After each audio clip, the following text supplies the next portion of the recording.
Hello बच्चों, let's see this question. Photo electric effect support quantum nature of light because, है ना, पूछा है इन्होंने. ए ऑप्शन है energy release, the energy of the release electron is discrete. ठीक है. बी ऑप्शन है the maximum kinetic energy of photo electron depend only on the frequency of light and not it's intensity. ठीक है.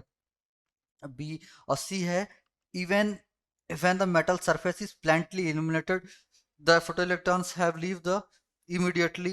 okay. इनका fourth option है कि photo electric charge of photo electrons are quantized. है ना.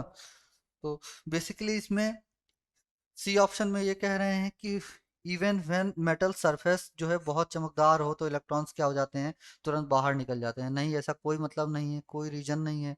Electric charge of photo electron is quantized. चलो ये भी गलत है.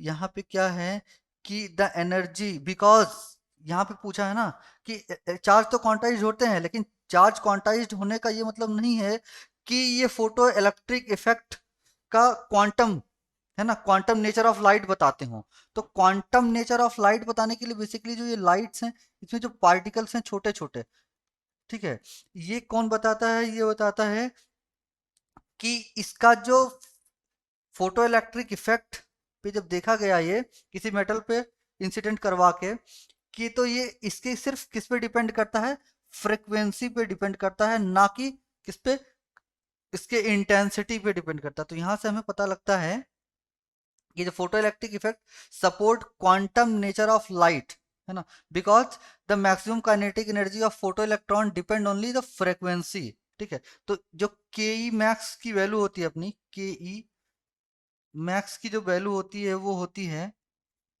H C by lambda minus work function को फाई से डिनोट कर देते हैं. तो ये सी बाई जो लैमडा होता है ना, इसे न्यू कह लेते हैं, फ्रीक्वेंसी माइनस फाई. तो के ई मैक्स जो अपना होता है वो सिर्फ किस पे डिपेंड कर रहा है, सिर्फ डिपेंड कर रहा है फ्रीक्वेंसी पे. सो अपना आंसर इज हो जाता है बी.